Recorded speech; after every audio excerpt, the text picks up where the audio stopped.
the national Ifigach Gaeilge.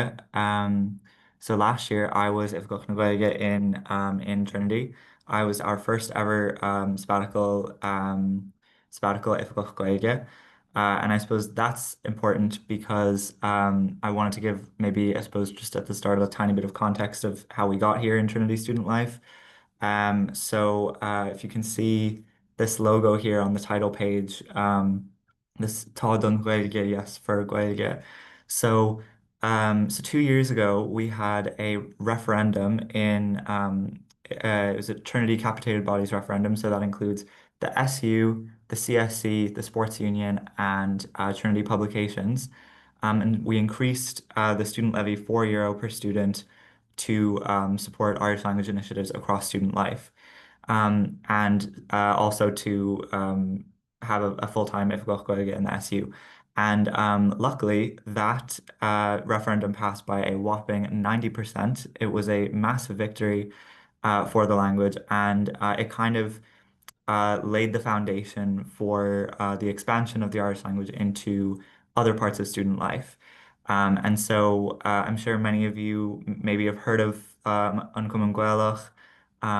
In English-speaking circles, it's referred to many things that are not An Cumann Gaelach, that people say Cumann na Gael, Cumann na Gaeilge, but it's on Common Gaelach. It's Trinity's Irish Language Society. Many of you may have attended or heard of an event or heard of it. And if you haven't, I feel like as a former member of Common Gaelach, I have to plug the Common Gaelach. So definitely, if you're interested in Irish or improving your Irish, that's the best way to do it. But anyway, in terms of all the rest of your societies, there's a lot of really exciting opportunities starting this year because that money from the referendum is going to start to be collected this year. So, as Crocher said, the CSE is figuring out what they're going to be doing with that money and how they're going to allocate it with grants and things like that. The point of this presentation is kind of to talk a little bit about how you can make use of that and how you can begin the process of integration of the Irish language into your society. So yeah. So I suppose just like a little rundown of what I'm going to talk about. So first, I'm going to tell you a bit about ANLE, just because that's the organization I work for, and that won't take long. But just kind of ANLE Institute Union is the National Students' Union. It represents you're all members of ANLE. Every student in Trinity and in almost every university in Ireland is a member of ANLE. And I just thought I'd give a little tiny bit of information about that. And then why integrating, like why Gaeilge, why would you do this? Why would you integrate Irish into your society? Why would you kind of go on that journey? Why would you do any of this at all? Commerçage, so communication, that's kind of we're going to talk a bit um, about the way that societies disseminate information to their members. So email, the weekly email. Most societies, I feel like, have weekly emails or maybe every second week or something like that. And then social media. And then imachtaí, so events and kind of how to meaningfully incorporate the Irish language into events in a way that is actually effective and not kind of a waste of time and tokenistic. And then the final one that we're going to talk about is Ahru in one head, so sustainable change. And that's a very, very important piece of this, all of this sustainable change, because whatever amazing work that you do this year, and I have no doubt that after in the coming months that many of you will take great steps and strides to include and incorporate Irish into your society. But all that can fall apart very, very quickly. And one of the things that I've kind of seen over the years is and it doesn't just have to do with Irish, it has to do with loads of other things. Maybe one person, one president of a society, um, has this great idea and then they start it and then it just falls apart the next year. So we're going to talk about how to kind of keep the changes that you implement there for the years to come. So yeah. So first, Kaja Amle, what is Amle? So also Mardur Crocher Dorinne be will Gaeilge be Shashun alle siú amach chun as Gaeilge mar sin. Mátá Gaeilge go bhhan gomórdait imacht as an grinú seo agus freistal sin inionad seo. But yeah, so I'll get on with this now. Um AMNE, so it's National Students Union. As I said, every Trinity student, almost pretty much every, unless you're in UL, basically every university student in Ireland is a member of Instant Maclean Union. We're the National Students Union. We lobby the government. We lobby universities, and we're kind of like it's kind of the big picture. So in terms of national kind of student accommodation, legislation, student fees, things like that. And so my role, I'm Leasúchtán don Ghaeilge, and my job is to help not only student unions, but student groups across the country. So that includes you. And because, I mean, societies are a really crucial part of student life. I mean, I was in the Students' Union last year and 2 years ago, and that's why I'm here. But I wouldn't have been in student life. I wouldn't have joined the SU if not for being in Cumann Gaeilge for 4 years and, kind of getting my foot in the door there. So, societies are a really key part of student engagement overall. And so AMLA is very interested in talking to student groups and societies because not everybody is a class rep, not everybody's in the union. So definitely if you have concerns about anything at all or questions or anything, feel free to contact Amne, the National SC, and you can like find whatever contact details on the website for that. So I just thought I'd say a bit about that because I feel like I remember when I was in Trinity, I did not until I was like deep into the SCU, I didn't know what Amle was at all. So I just thought it was worth mentioning. But anyway, Cane Fall. Um, so Cane Fall and one Haltriel Asha for you. Why would you try any of this? So the Irish language, I don't know where everybody's from, where all of you are from. Maybe some of you are from Ireland, some of you are international students. And even for those who grew up in Ireland, maybe not all of you did Irish in school, so everybody's kind of in a different situation. So I just thought that I'd give a little bit of this context. So the Irish language is the indigenous language of Ireland, and it continues to be repressed and minoritized in Irish society. And so when I say that, continues to be repressed and minoritized, what does that mean? It basically means that the Irish language it's not given a platform, it's not given equality, it's not given and it's not given a platform, it's not given equality, it's not treated as equal to English, even when it's quote unquote supposed to be. And so that presents itself in kind of all aspects of life. That presents itself in social circles, kind of social settings. Sometimes people sometimes who do speak Irish are sometimes hesitant to speak it for fear of being rude for speaking Irish. As somebody who speaks Irish every day, people say all kinds of weird things to me on the street about like their teacher in school, and which is totally irrelevant and inappropriate. And, you know, if I was speaking any other language, I probably wouldn't be, given that kind of weird reaction. Um, but the Irish, and so, the Irish language is not normal within Irish society, really, unless you're in certain, maybe small social contexts where we say, okay, now everybody's going to speak Irish. And that's really damaging to the language. And what that does is it actually, when we kind of keep Irish in this tiny little box of like, okay, like this is the Irish language box, we're going to speak Irish now, but then we don't speak Irish outside of that little box. What it actually does is it limits the use of the language in overall daily life. And so that's why it's so crucial that for, all of you guys who are not on Cumann Gaeilge, that you embrace and integrate the Irish language into your activities and your kind of the routine of your society, because I suppose that kind of gets onto the second point, which is that Trinity and well, yeah, I mean, Trinity Student Life, Trinity College has thousands, hundreds, between hundreds and thousands, depending on what your definition of an Irish speaker is, at various different levels. But I would venture to say that there are at least a couple thousand people who I would venture to say are fluent in Trinity. And but you would never know that because it's not reflected in student life. It's not normalized. And the idea I feel like of people saying, "Oh, I'm going to do this in Irish. I'm going to speak Irish," people would think you're crazy. But it's not a crazy idea. Irish is the first language of Ireland, and that's why we have to kind of be aware of these things in order because if we want the Irish language to continue, not just kind of barely scraping on, but actually thriving as a living language in our society, we have to undo a lot of these harmful practices that exist in society by going out of our way to normalize it and treating it with respect.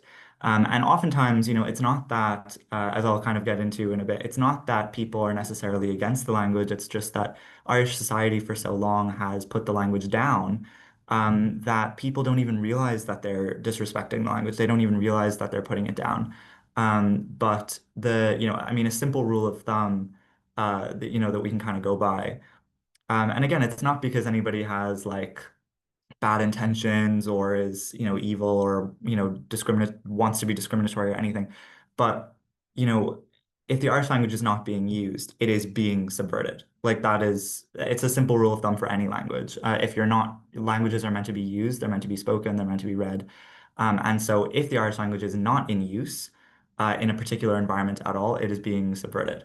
And so we are all responsible for that choice. We're responsible for the way that we treat the Irish language in all of our spaces.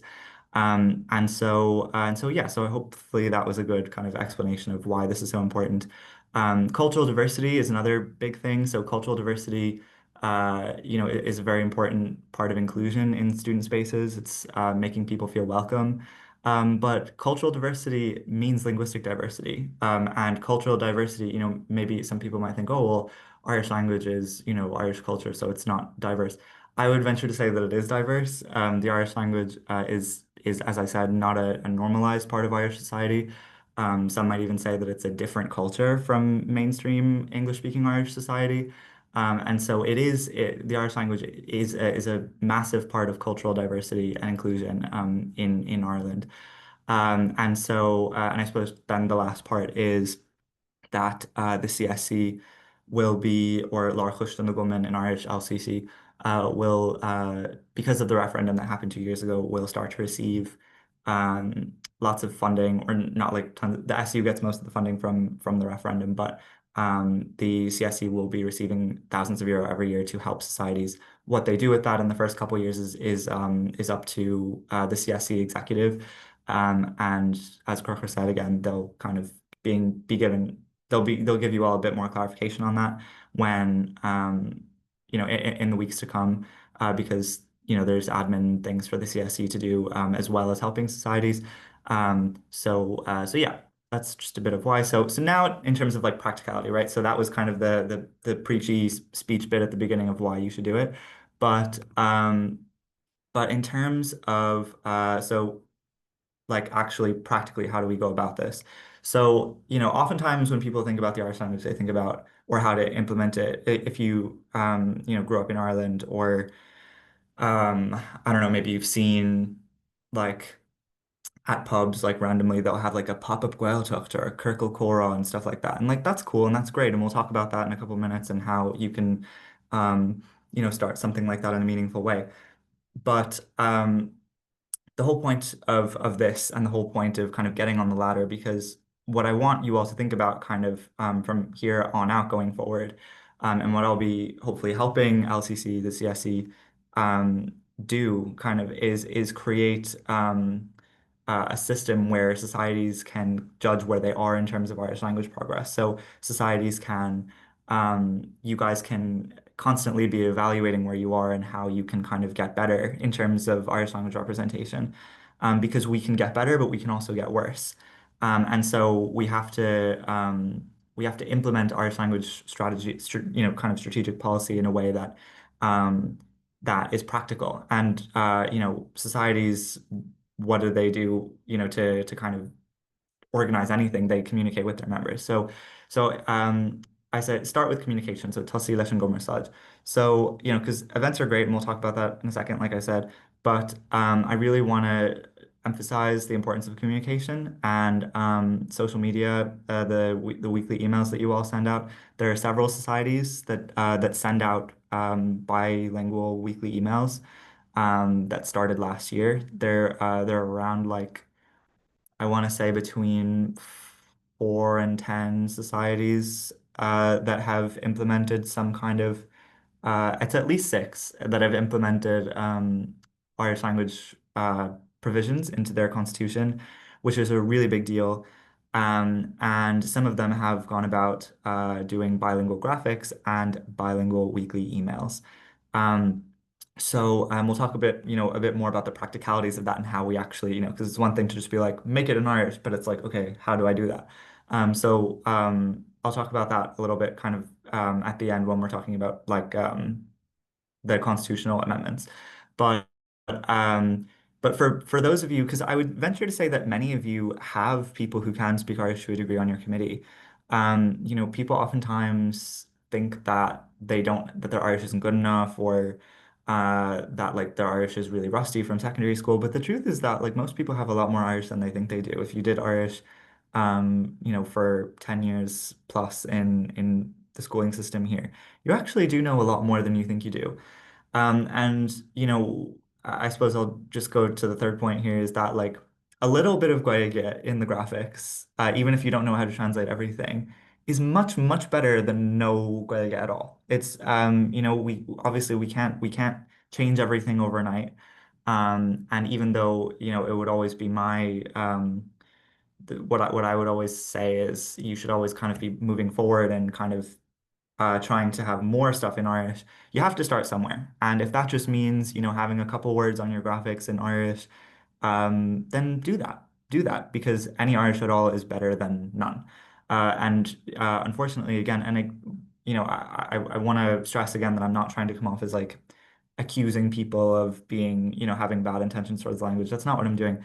But it is the objective truth that in the vast majority of student spaces in Trinity and in Ireland, realistically, there's no Irish language, none at all. And so anything is better than nothing.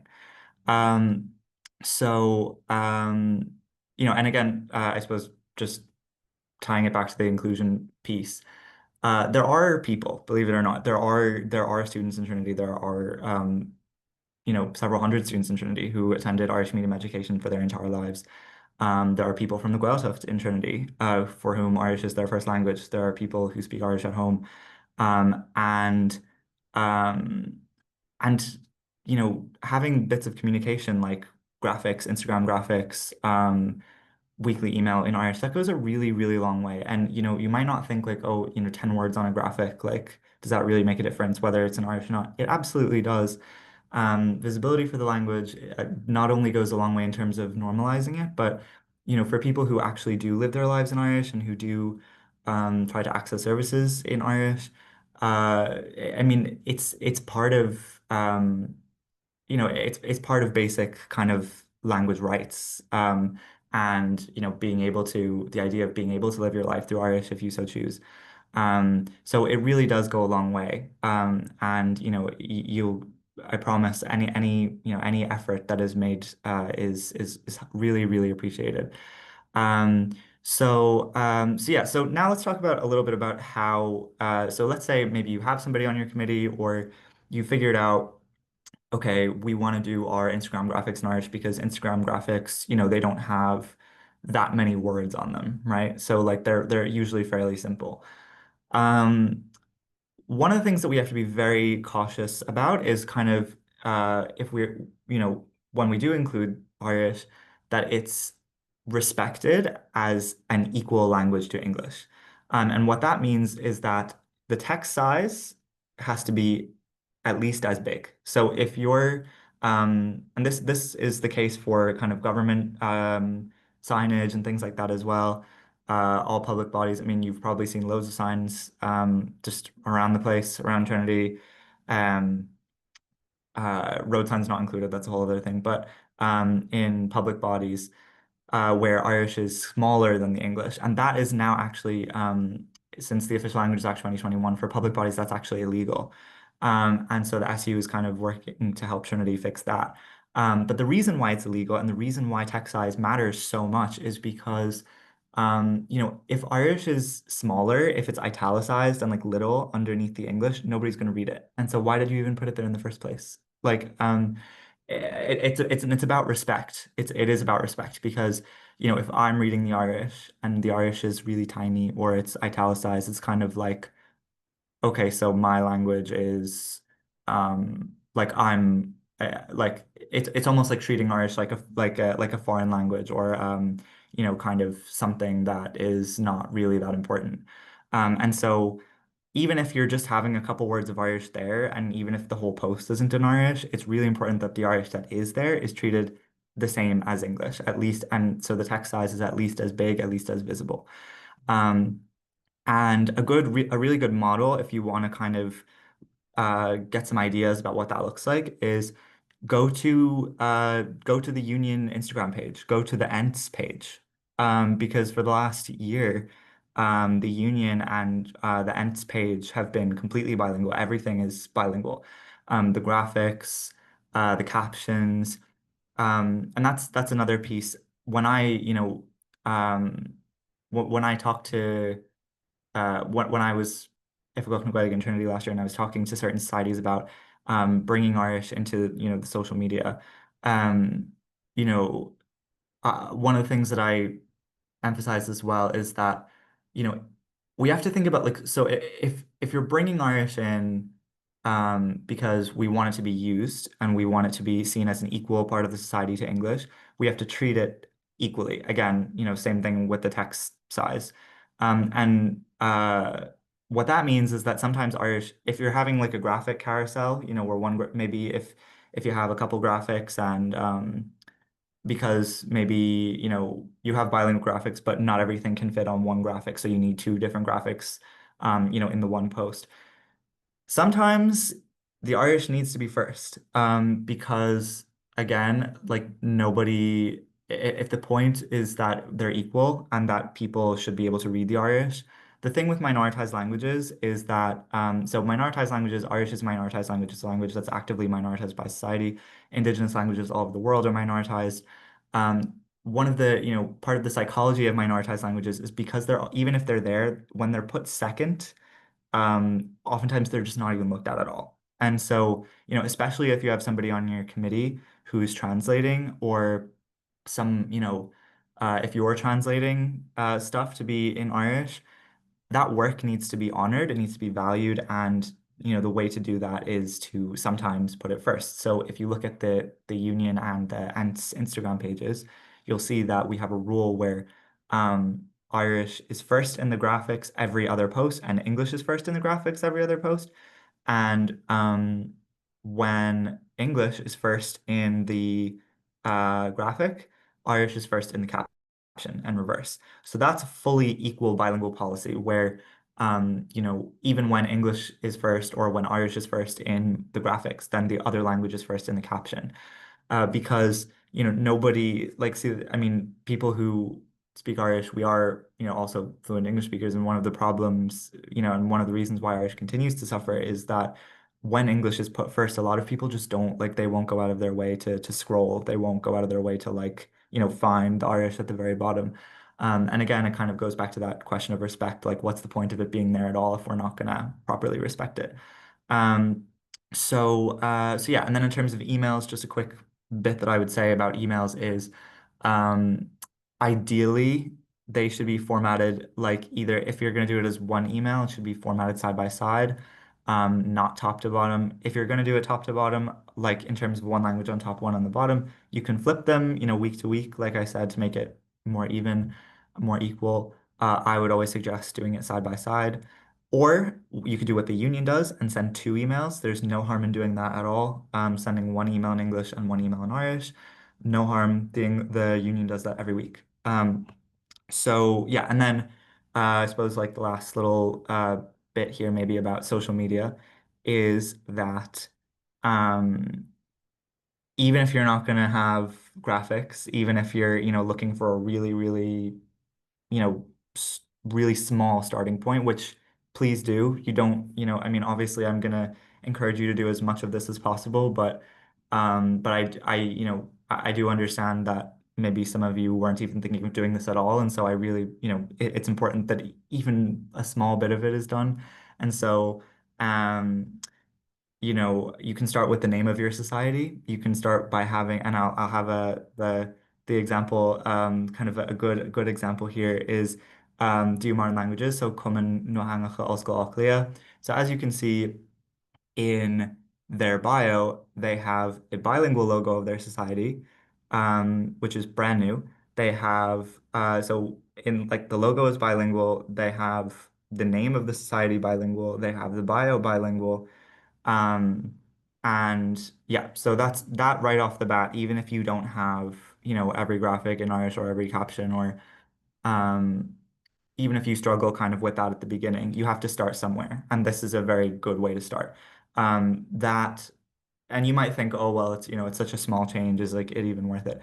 I would venture to say that it absolutely is worth it. Like these small changes, they go along. Every single word of Irish that is visible and is present goes a really long way in normalizing the language in society. And if we think about the history of Trinity College for a second, and the kind of anti-Irish language ideology that would have been there for hundreds of years, um, anti-Irish language ideology that lasted in the Students' Union up until very, very recently, in fact. Um, you know, we do have to overturn these attitudes, and just by putting, Cumann na hangach Oscail Aclia there, like just by doing that alone, you're showing that the Irish language is welcome. It's a welcome part of your society. It's a welcome part of student life. Um, so now let's talk a little bit about events. Because obviously that's kind of the main thing that societies do. Um, so, uh, so bilingual events, and I think we need to start to think about events. Just kind of overall in terms of like which language they're in because oftentimes when people talk about Irish language things they'll be like, oh well, that's the Irish one, and they won't refer to the one in English as the one in English. They'll refer to it as like the normal one. So the English one is not normal, it's the English one. The Irish one is not normal, it's the Irish one. We have to start to think about events and social spaces based on the languages that are present there. And because, just calling out objectively what it is. Um, so, um, so yeah, so in terms of like events and stuff, wait, sorry, I'm like just my computer went dark for a second. Okay, I think um I have enough charge in my computer to keep going without getting my charger. But where were we? Oh yeah. So events. So in terms of when if you're gonna decide to run like a bilingual event, right? So if you're let's take a society that recently started to bring Irish into the fold. So let's take Tradsock, right? So Tradsock is a society that actually did have a lot of Irish speakers, but they didn't have really their events were not in Irish. They weren't speaking Irish to each other. Um, and it took a social change and that social change is ongoing, where to give Irish a more equitable place in the society. Um, but decisions had to be made about, how events were marketed, how they were talked about, and how you set the tone of a bilingual event or an event that is through Irish. And I think for many societies that may have less Irish speakers, you have to think about kind of the target audience involved if you're doing a bilingual event or an event in Irish. And what I mean by that is if your target audience is people who,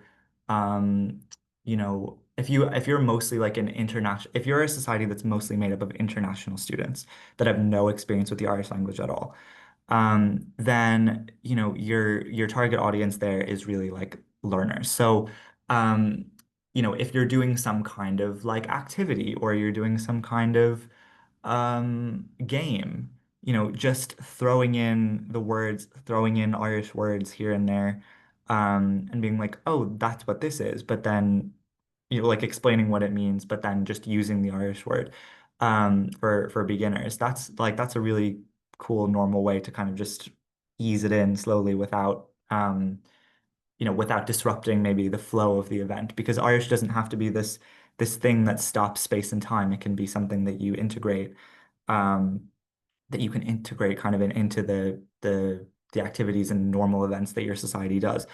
Because obviously we want this to work for you and for your society, not, this incorporating Irish doesn't mean you have to change everything. It just means that you're incorporating something, you're incorporating a medium of communication into what you have now.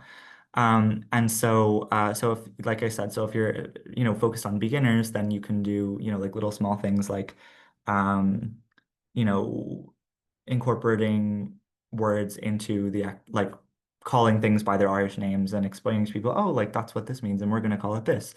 If your target audience is somebody who, or if your target audience maybe is mostly people who did Irish in the Leaving Cert or secondary school in Ireland, who grew up in an Anglophone household, Anglophone environment, who maybe feel like they've lost most of their Irish, um, you can kind of bring up the level a little bit, because oftentimes again, people who went to school in Ireland, they know much more Irish than they think they do. It is in there somewhere deep in your brain. It's always in there. Um, like say for example, if you're doing a pub quiz, right? So if you're gonna do a pub quiz, you can do a round in Irish. I mean that's a way to that's a round for your quiz right there. Or you could call out, you could do all the questions bilingually. Um, you could, and that gives people an opportunity to like talk about it and be like, oh, I didn't know like what that meant, and be like, oh, like I understood what that question was. Here, I'll write like, I'll write down the answer. Um, because if you have like leaving cert level, you probably have a lot more terminology than you think you do. Again, it doesn't mean that you're a fluent speaker, doesn't mean that you're perfect by any stretch of the imagination. Um, but that's kind of what I would call like a more bilingual, like a bilingual event, bilingual approach. Oftentimes, though, the realities of quote unquote bilingual events is that they're English events. And so if we're going to market an event to, an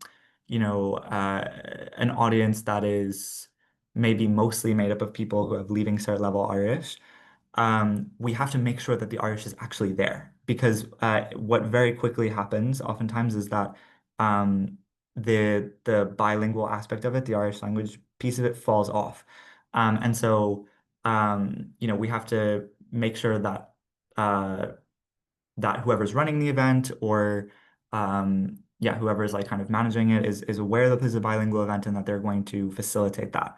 And so that means talking to people, talking to your committee before the event to make sure that people are aware of this, and that they're ready for it, because people don't like to be kind of, obviously, especially if you're not a fluent speaker. I totally understand if you're not a fluent speaker, if you're not comfortable with your Irish ability level. People don't like to be kind of ambushed like, oh, okay, you have to do this in Irish now. So communication, making sure that people are aware that it's a bilingual event is very important, because we want to make sure that a bilingual event is actually a bilingual event and not solely an English event with Irish aesthetic, which is oftentimes what it becomes. And then the final category of event, and some societies may be capable of this, and which is a mostly or fully Irish language event. Now that might sound crazy to some of you, like oh my God, like my society has never done that. My society has had no Irish in it at all, up until this point. And that might be the case, but have you ever wondered how many people in your society actually can speak Irish? Have you ever asked? Because it might be more than you actually think. And if you decide, maybe say you have like a weekly, let's say you have like a weekly lunch event or a weekly, I don't know, like something involving food, like I'm just giving an example. You could decide that one of them is going to be totally in Irish, and everybody's going to try their best to speak Irish. And that can, I mean, I hate saying that the Irish language is like a theme, but you could almost make it like a themed event because it doesn't have to be every single event. You can just bring it in for one and try it out and see how it goes. But if your goal is to make it a fully Irish language event or as Irish as possible, you have to be committed to that. Because if you're not committed to it, what will happen is that it will fall apart and then you'll think like, oh well, that kind of was a flop. There wasn't, there like what was the point of even having Irish at that? So you do have to, if you're going to do something completely in Irish, you have to make the commitment. And again, you have to make sure that the people on your committee, the people who are running the event, are aware of this, and that they are prepared to facilitate that. And so, for events like that, I mean, that's where you might be in the future, you might be looking for support from the CSC to get like help with facilitating events like that are completely in Irish because, obviously the journey of incorporating Irish into your society is different for every society. And as I said before, every little bit of Irish is important. Every little bit of Irish counts.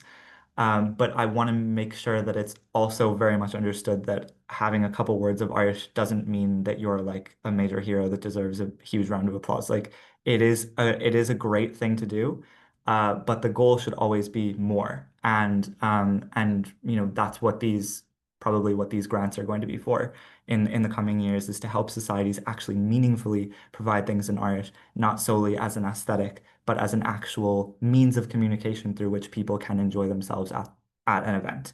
And again, that doesn't mean that, their Irish has to be perfect at all. It just means that they're trying to speak Irish. They're trying to actually speak Irish with one another, rather than, just having like a tiny little bit. And so I hope that that's clear because I don't want to sound like I'm contradicting myself. Every little bit of Irish counts. Every little bit of Irish is important. And you should start, if you want to start with something really small this year, that's amazing, and you should absolutely do that.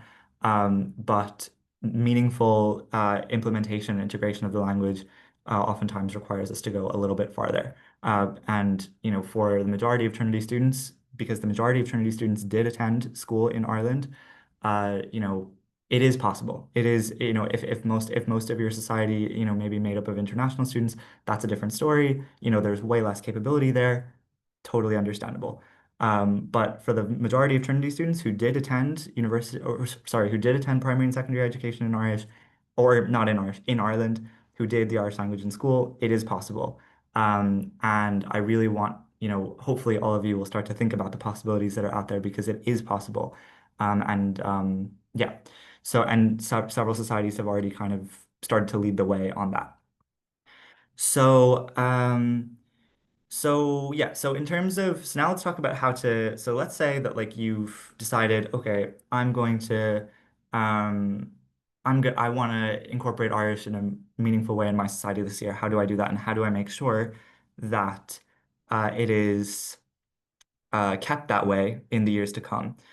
Because as I said before, all of these amazing things can fall apart really quickly. So, so you have to have rules, and the rules come from your constitution. They come from, I mean, many societies, I was in, like, I know a lot of societies barely even look at their constitution. Most people barely even know that they have one. Trust me, like, I know that's often the case. But constitutions, even though they're kind of like this background document that exists, it is actually quite important, because it does set the precedent, for, kind of how your society is run. And that can have, a major impact over years.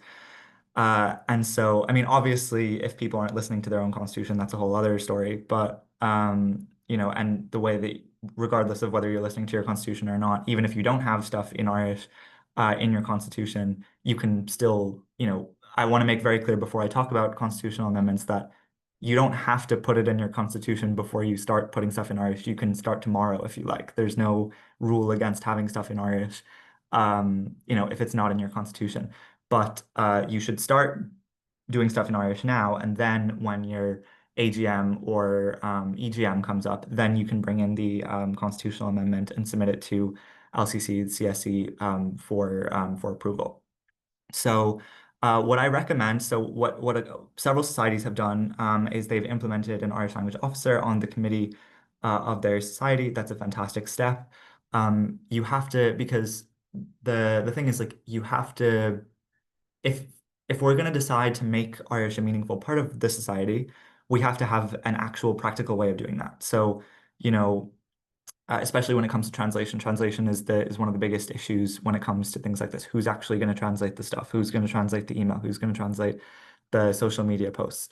Um, but having somebody on your committee, having an officer that's elected every year is a fantastic way to do that because it gives somebody a clear-cut responsibility um, to do those things. I will say that oftentimes Irish language officers are overloaded with translation work. They're overloaded with, um, with basically running the entire society, running events and doing translation through Irish.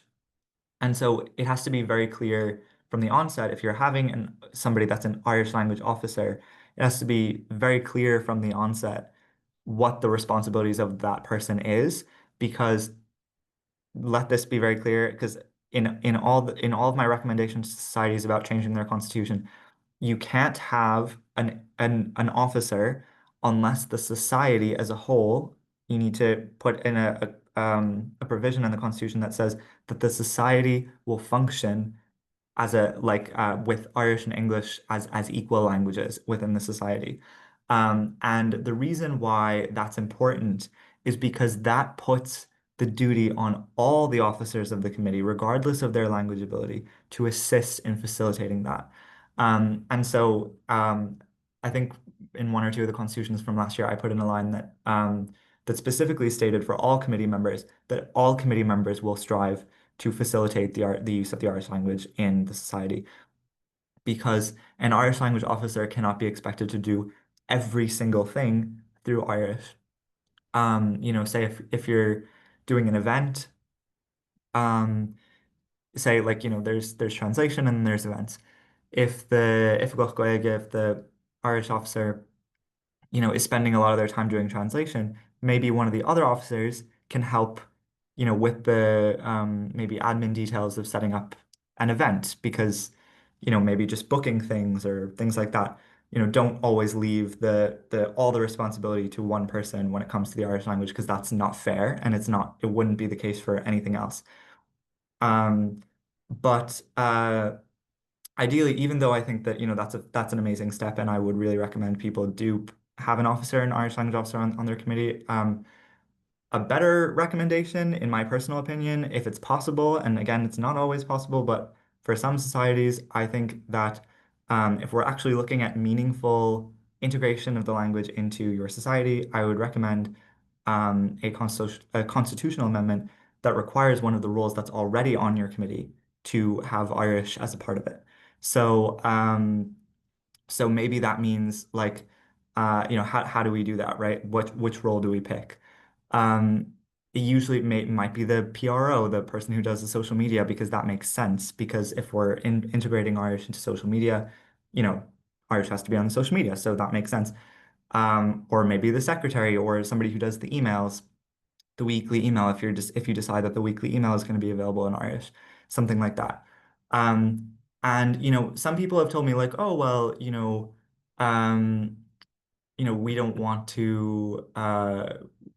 to like exclude people from running for all the positions in the society. And the thing is, like, and that's totally valid and fair. But this suggestion in terms of adding like the Irish language as a responsibility to one of the roles that it's already on your committee is like it's not every single role. It's actually just maybe one role. And so and people who think of it as a skill. I mean, like, because the Irish language is a skill, languages are skills. You wouldn't have somebody as a PRO who had no social media experience, would you? The Irish language is a skill. It's an objective skill that anyone can learn. I'm an international student. I did not grow up in Ireland. I taught Irish to myself. So, it's not this idea that Irish is exclusionary is false. It's a skill that anyone can learn. It is, and it's something that, if somebody says that that's exclusionary, you might say, okay, well, it's exclusionary in the same way that having a skill for any job is exclusionary. It's just another skill for a job. And if you decide that your social media is going to be bilingual, then you need the social media person to be able to do that. But again, if you decide that having an Irish language officer on your committee is the best way to facilitate that, then by all means, absolutely go ahead with that. Just the reason why, or one of the major reasons why I suggest adding Irish language responsibilities to a role that's already there is because we're bringing the language outside of the box, right? So, like at the beginning of all this, I talked about how the Irish language is put in a box. It's put in a tiny little box it's a dusty little box that you take off the shelf sometimes and you say, "Oh wow, look at that, that's pretty," and then you put it back on the shelf and you forget about it forever. And that's oftentimes how sometimes, unfortunately, that's how Irish language officers can feel if they're not, if they're not uh, treated as essential part of the committee, and oftentimes that is the case. And so, especially for smaller societies, I'd recommend, that you maybe struggle to fill committee positions anyway. Adding another member to your committee might be really hard to fill, and so you might as well just add the responsibilities to somebody who's already on the committee because the goal is not that Irish is this show-stopping thing that changes everything. It's just that because this is about integration. And so if we're integrating the Irish language into your society, um, you know, that means that it has to be part of the normal going abouts of your society. And, a good way to do that is to give that responsibility to somebody who's already on your committee. Um, and yeah, so in terms of sustainability, that has to be written into your constitution. You can do that by writing a constitutional amendment and sending it to LCC, the CSE, before your EGM or AGM, and they can talk to you about that. But I would also really recommend if you're looking for more specifics, because obviously there's so many of you here, which is so amazing to see, and I'm really grateful and glad that so many of you are interested in integrating Irish into your societies. It's so amazing to see and fantastic, and such. The progress from even like 2 years ago is crazy. So thank you guys all so much for your interest. Um, but I obviously many of you may have specific questions about your society and kind of the way that you do things. And I'd really recommend that you contact Aoife Ní who's the current Ifigach Gaeilge in the SU. Her email is on screen there. So like last year when I was at Gaeilge in the SU, I helped societies formulate kind of constitutional amendments and things like that. If you have specific questions, or maybe even if right now, say you want to incorporate Irish, but you have nobody on your committee who's currently able to do that, um, definitely contact Aoife and ask her, what can be done about that, if she can help you. Because your SU is there for you. It's there to help, help you in everything that you do as students. So definitely contact her if you have any specific questions. Or you can contact me. I also work for you. I'm in the National SU. So you can definitely contact me. My email is there, gaeilge@amley.ie. So definitely contact me or Aoife. I mean, Aoife is your immediate SU person, but uh, if absolutely more than welcome to email me as well. I'm more than happy to help any of you with any questions you may have. So yeah, Shanae, Wemsha, Stilcha. That's it for me. Any questions?